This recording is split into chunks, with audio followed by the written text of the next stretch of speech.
Hi, this is Stuart Talley here to do another update on the Pinnacle metal-on-metal hip trial. Today I want to talk about the testimony that was provided by one of the defense experts, an individual named Dr. John Fisher.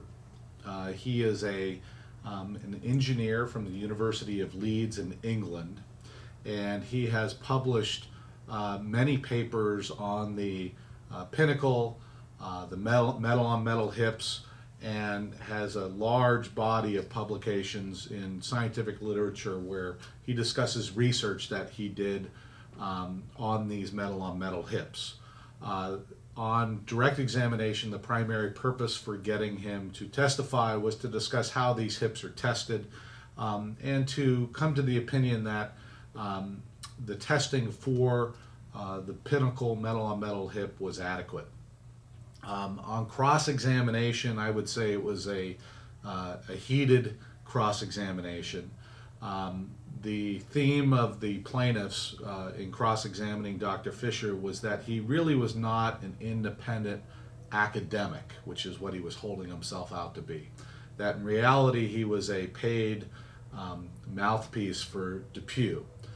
At one point the plaintiff's attorney referred to him as a jukebox witness, meaning that he's a witness where you put money into his mouth and he'll basically sing anything you want him to sing.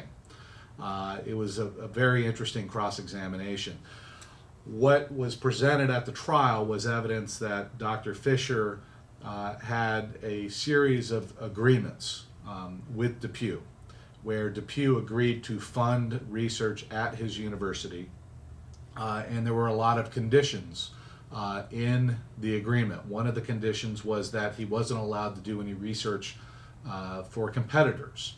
He was also directed as to what kinds of research DePuy wanted him to do, and primarily the research was going to be done to promote DePuy's products.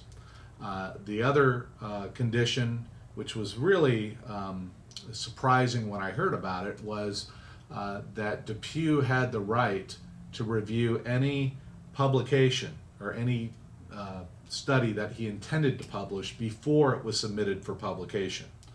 And DePuy would be given the right to propose edits, propose a rebuttal, in essence a right to respond to anything this academic was going to publish. That's an unusual term in a contract like this because it really does take away from the independence of the doctor. The other thing that was presented at trial was evidence that Dr. Fisher was publishing papers in scientific journals and not disclosing the fact that he had this relationship with DePuy. At one point the doctor admitted that he should have disclosed it with respect to one paper, but there was a series of publications, more than 20, that were presented at the trial where this relationship was not disclosed. There was also testimony presented and documents that were presented showing that Dr. Fisher was appearing at academic conferences to talk about his research on the Pinnacle and the DePuy ASR and other DePuy products, and that before he made these presentations at these academic conferences, DePuy was actually reviewing his presentation, and they were sending him emails having him propose or expand on certain topics, and those expansions of the topics were designed to undercut DePuy's competitors, specifically Zimmer. And so there was some testimony that was presented that basically Dr. Fisher was being used as a mouthpiece for DePuy. At least that's what the plaintiff's attorneys were insinuating during the cross-examination. So this gets into a real interesting area of medical device litigation, and we see this a lot, where you have supposed experts or academics who publish papers, and there are many situations where these academics have very close relationships to industry that are not disclosed. and then their papers are used by the companies to sell the products.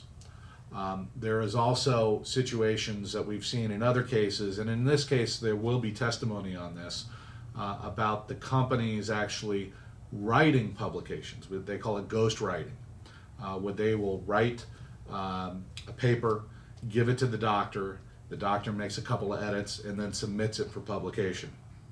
And this happens a lot in the industry, and it's something that a lot of the people in the medical community have been recently rallying against. There are new rules and regulations now with respect to disclosing conflicts of interest, but a lot of that stuff is recent. So I think the testimony of Dr. Fisher initially was helpful for DePuy, but his credibility, I think, was undercut a lot by the cross-examination of him by the plaintiff's attorney. So if you have any questions about the Pinnacle trial, what's going on, feel free to give us a call. You can reach us at the phone number on the screen, or you can go to our website, fill out our form, and a lawyer from my office will call you right back.